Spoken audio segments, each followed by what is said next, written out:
I hate to do this to Bucs fans out there, but at this point, I think this 2020 Tampa Bay Bucs team can be called the dream team. I mean, it's getting a little ridiculous in terms of the overflow of talent on the Tampa Bay Buccaneers. Rob Gronkowski, in my opinion, the GOAT tight end. Tom Brady, the greatest football player ever, arguably. You got Bruce Arians at head coach. You even have Tom Moore, the architect of the Peyton Manning Colts offense, on the staff as an assistant. Todd Bowles defensively, who's one of the better defensive coaches in the game. You got Shady McCoy, who's a borderline Hall of Fame back who signs as a veteran addition this offseason. Of course, Chris Godwin and Mike Evans already on the roster. O.J. Howard, Cameron Brate. You draft Tristan Wirfs in the first round at right tackle.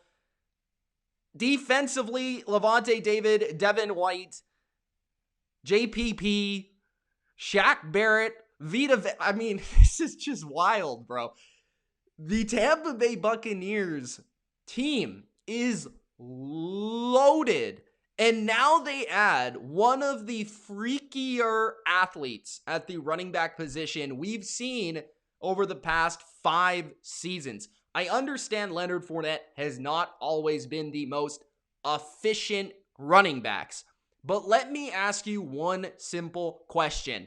How many running backs would be efficient? No offense to the Jags or to their fans, but how many running backs would have been efficient or more efficient than Leonard Fournette has been with the Jacksonville Jags? I mean, come on. This guy last season had actually a really good year, considering that they were a terrible team last year. They had a really below average offensive line. He's going to a situation where he is going to be just a complement to Tom Brady, the passing attack, to Mike Evans, Chris Godwin, Rob Gronkowski, Bruce Arians, passing attack. But then he might even be somewhat of a complement to Ronald Jones, Shady McCoy, Keyshawn Vaughn, and what they have in the backfield. I don't think Leonard Fournette is going to be touching the football as much as he did in Jacksonville. I very highly doubt that. But what Leonard Fournette will bring is a power back, another power back, because I think Ronald Jones brings some power to his game as well. Leonard Fournette is a guy that you want in December, a guy that you want in the playoffs. We saw what Derrick Henry did this last year in January in the playoffs. When you need to run the football and when you need to get in that I formation and just pound the rock, Leonard Fournette is perfect for that. Leonard Fournette is perfect for the power style of old school football. And I think Leonard Fournette, he's kind of a throwback running back in that regard. And he is in many ways similar to Derrick Henry.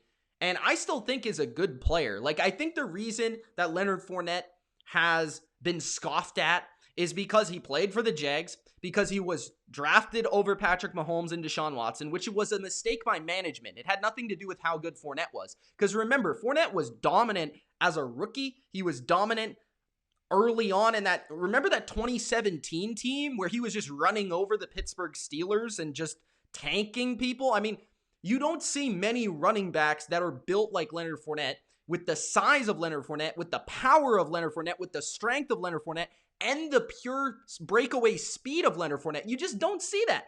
And Fournette has, like, feet that are deceptive. Like, he's really good at just kind of, like, pitter-patter and then let's get out her and pick the hole and go, right?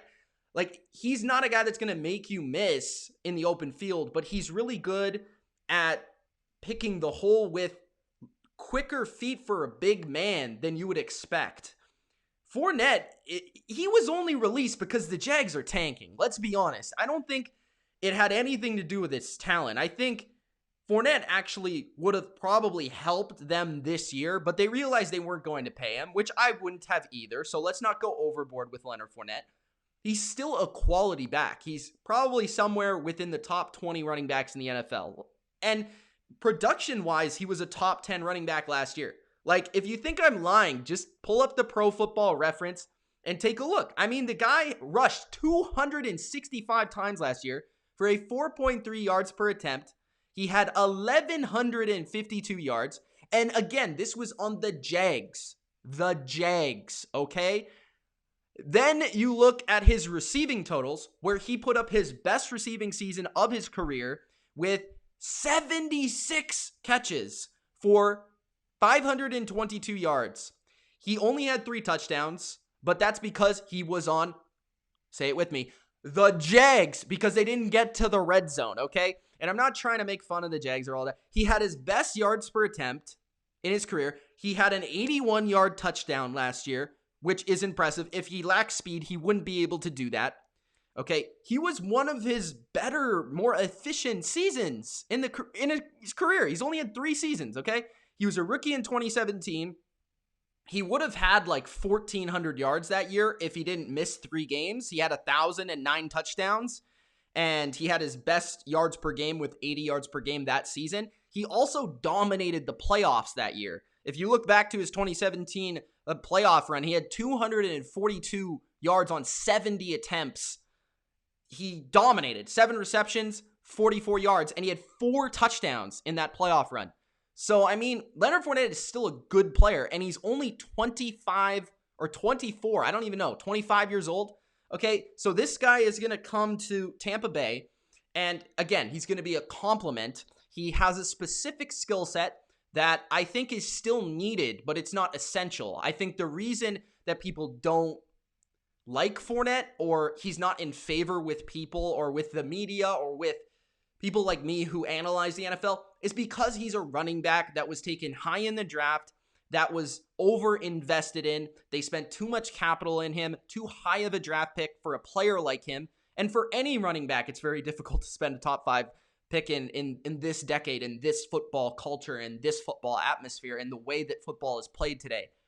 But that's not to say that he doesn't have a place in this game. I mean, I know the Patriots inquired about him, so if Bill Belichick thought that he might have been worth the addition, I'm sure he's probably got something in the tank, especially coming off, again, his best season. Like, this is seriously a head-scratching, like, release from the Jags. Like, I saw it coming, but that was only because we knew that he was going to have a contract coming up and they didn't want to pay him. And we knew that the Jags are in position to get the number 1 overall pick. And anything that may help them win games unnecessarily, I don't know if they necessarily want that. I think the Jags' goal this year is to see what they have in Minshew, see what they have in some of their younger players, especially defensively, and probably DJ Chark as well, and then get as high of a pick as they can to start this rebuild and continue to add pieces. I mean, this is a team that's gotten rid of Jalen Ramsey, AJ Bouye, Calais Campbell. You just go down the list. Talvin Smith left. Malik Jackson, they traded, I believe. All of these guys have left. And Fournette is just the latest in the pack. And all of those other players, for the most part, I mean, nobody's not saying Calais Campbell isn't still good. Nobody's not saying Jalen Ramsey isn't still good. EJ Bouye has an opportunity to reboot his career. For Fournette, this might be a blessing in disguise. I mean, what if he goes to Tampa Bay? He's the best back in that backfield, maybe, I don't know. And he puts up 1,000 yards. Then he's in position to get paid. I mean, honestly, this is a favor to Leonard Fournette. If you're, like, the Jags gave him an opportunity to show out, because he wasn't going to be able to show out on Jacksonville. And they changed schemes, I get that, all that. The interesting question to me is, like, what happens with their scheme, and how do they go about splitting the reps between all the running backs they have in Tampa Bay? I mean, like, they signed Shady McCoy. Did they keep him? Did they cut him? What role does he play? Now, I seem to think that Shady stays on the roster. I don't think they would have signed him. I think they gave him the promise that he would make the team. And I think what Shady's going to do, he's going to have a very niche role. He's going to be the veteran leader. He's going to help the younger players out. He's going to play on third down, and I think he's going to be a pass catcher out of the backfield and a pass blocker for Tom Brady. That's what he's going to do, and he'll have that specific niche role. Leonard Fournette, I think, will be primarily their red zone and short yardage running back, and he'll split carries with Ronald Jones primarily. I think those two are going to split carries. And I think Fournette's going to play like the Peyton Barber role for Ronald Jones this year. And then I like Ronald Jones a lot. So I was disappointed that Leonard Fournette actually signed with the Bucs, not for real life purposes. If you're a Bucs fan, it's great, but for fantasy purposes, I really don't know how this impacts fantasy. Like, where do you pick each of these guys? I would tend to still pick Ronald Jones ahead of Leonard Fournette because I think he is probably the more diverse, versatile back. Then again, that's saying, that about a guy that just caught 76 balls last year. I mean, he did that for a reason, I guess, right? So you have two guys that have power to their game, but also hands. And yeah, it makes the Bucs even more dynamic and even more difficult to stop because, I mean, with a guy with that speed and that power, and with the receivers they have and with the receiving options they have, how do you match up with the Bucs offense? I mean, it's just ridiculous. Like, teams are going to roll out their nickel defense because they have to. And then Leonard Fournette is going to see 6 men in the box and just run somebody over the box is going to be empty. Leonard Fournette is going to feast. Like, this is crazy. How do you match up with the Bucs? If Tom Brady is still Tom Brady, this team's ceiling is absolutely Super Bowl champions. Absolutely. No doubt about it. I understand that there's going to be even more of an element of hype added, but why not add a player of this caliber with this athletic profile? Like, it literally makes no sense not to do it for any team in the league that's in some sort of contention that needed a running back.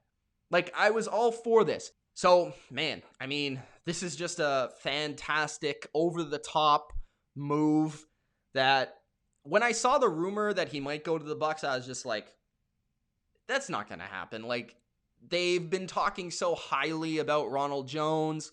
They signed Sean McCoy. He seems to still have that wiggle left. They drafted Keyshawn Vaughn. Like, everything pointed towards Fournette's not going to go to the Bucs. Like, yeah, it makes sense in Madden, but does it make sense in real life? Like, this is a dream team scenario now. I mean, look at the names on this offense. It's the all-name offense. The only question is it going to work out? And so far, like, from the training camp reports, this team is clicking on all cylinders and is absolutely looking at a huge season this year. And that's not to overshadow the defense. Again, we always talk about this offense, but the defense has a lot of promise as well. A lot of young players that are hungry and a lot of veterans that have never been in the spotlight before, like a Levante David. I didn't even bring up Ndamukong Suh, who's on this. Like, people forget that Ndamukong Suh, who was like the best defensive tackle of the last decade other than Aaron Donald, is on this team. Like, he's like the last guy you think of on this list, headlined by Brady, Gronk, Leonard Fournette, and all these guys. I mean, Bucs fans, let me know how you feel. I mean, I'm sure you're excited. Like, I can only imagine if I was a true Bucs fan, because I'm kind of like a bandwagon one now, because being a Tom Brady fan, and a Gronk fan. But, I mean, I'm just really excited to see this team week 1. How big of a role does Fournette play? That's probably the last question I have to answer here. I think early in the season, less. But I think as we get to December, January football, Fournette becomes more valuable. Because, again, we saw the value of Derrick Henry last year. In moments, this is a guy that physically can take over. Again, this is a 1-year nothing contract for the Bucs. It is $3.5 million, a $2 million base salary, and incentives based on rushing yards, playing time. Fournette also can grab some money off Jacksonville, which would add $4.2 million. So for Fournette, this is a win.